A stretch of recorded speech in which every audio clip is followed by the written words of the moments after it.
आज हम यहाँ पे एक बहुत महत्वपूर्ण विषय पे आपसे चर्चा करने के लिए यहाँ मौजूद हैं।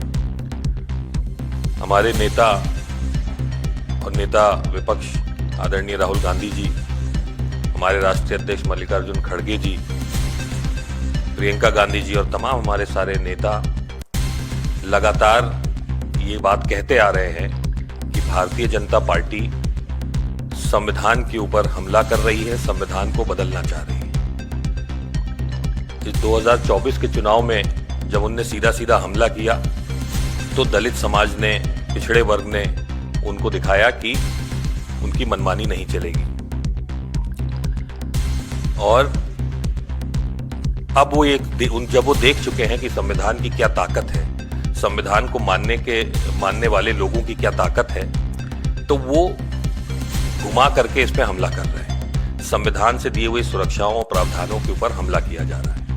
और इस घोटाले में जिसके बारे में आज हम चर्चा करने के लिए बैठे हैं, स्पष्ट हो जाएगा कि भारतीय जनता पार्टी धीरे धीरे संविधान को खत्म करने का प्रयास कर रही है और SC, ST और OBC के लोगों के ऊपर उनके हित के लिए कोई विचार नहीं है, कोई स्कीम नहीं है, बल्कि उनको और गरीब और नौकरियों से वंचित रखना चाहते हैं। उत्तर प्रदेश में आप जानते हैं 2018 से एक प्रकरण चलता आ रहा है, शिक्षक भर्ती प्रक्रिया, जो 69,000 शिक्षकों की भर्ती हुई थी, उसमें एक नया घोटाला द प्रिंट इंडिया के माध्यम से उजागर हुआ है, जिसमें 69,000 शिक्षकों की भर्ती होनी थी। तो उसके दौरान SC, ST और OBC के 18,500 सीटों में आरक्षित SC, ST और OBC के लोगों को उसमें नौकरी मिलनी थी, लेकिन उसमें से केवल 2,637 पर ही आरक्षण लागू किया गया है और शेष 15,863 जो सीटें बचती हैं उस पे अनारक्षित वर्ग के लोगों को नौकरी दी गई। ये सीधे सीधे 2,637 18,500 में से 18,500 देना था, 2,637 दिया है, बाकी सारी अनारक्षित वर्ग के लोगों से भर दी गई। ये सीधे सीधे हमारे भारत के संविधान के दिए गए आरक्षण के ऊपर हमला है और सामाजिक न्याय के विरुद्ध फैसला है। ये जो निर्णय लिया गया है बिल्कुल संविधान के, जो हमारे बाबा साहब ने संविधान में आरक्षण का व्यवस्था दी गई थी, सीधे सीधे उसके विरुद्ध आता है और हमारे समाज को और कमजोर करने का प्रयास किया जा रहा है। दलित समाज के, अनुसूचित जनजाति समाज के और OBC समाज के लोगों को नौकरी से वंचित रखा जा रहा है, बेरोजगार रखा जा रहा है और धीरे धीरे से समाज को पूरी तरह से ध्वस्त करने का प्रयास भारतीय जनता पार्टी के द्वारा किया जा रहा है।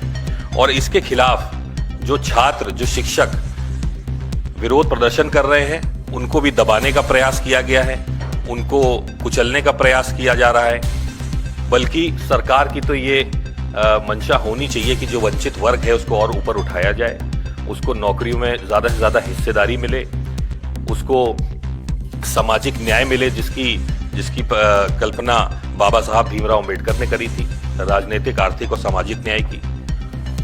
तो सरकार पूरी तरह से SC, ST और OBC के छात्रों को, अभ्यर्थियों को नौकरियों से वंचित रख रही है और गरीब रखना चाह रही है पूरे समाज को। और इसी की लड़ाई हमारे नेता राहुल गांधी जी और खड़गे जी, प्रियंका जी लड़ाई लड़ रहे हैं। लगातार वो सामाजिक न्याय की बात करते हैं, न्याय की बात करते हैं, हिस्सेदारी की बात करते हैं, जातिगत जनगणना की बात करते हैं। तो ये सारी चीजें बताती हैं कि कांग्रेस पार्टी हमेशा से वंचित वर्ग के साथ खड़ी है और आगे भी खड़ी रहेगी।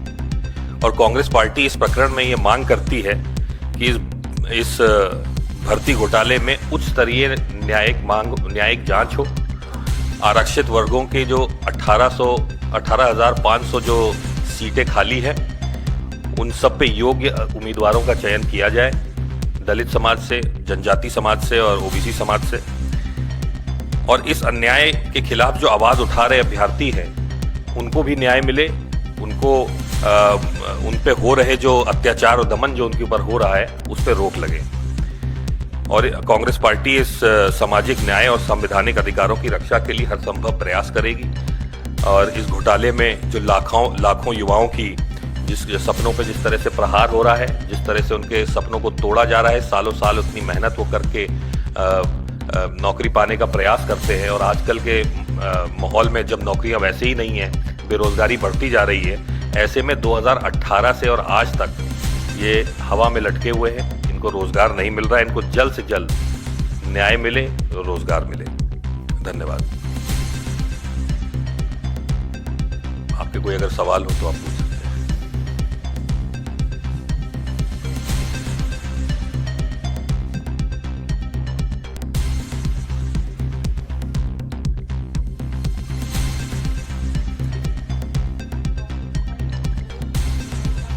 पूछ सकते हैं। इसको हम लोग इसकी लड़ाई लड़ेंगे। पहले तो क्योंकि ये मामला कोर्ट में है तो उसमें भी इसको दिया जाएगा, लेकिन जो भर्ती कर रहे हैं उसको रद्द करने की हम मांग कर रहे हैं, और सही न्याय जब तक के कोई और फैसला ना आ जाए तब तक के हम इसकी मांग कर रहे हैं, करेंगे, और इस पे हम लोग अगर ज़रूरत पड़ेगी तो आंदोलन भी करेंगे।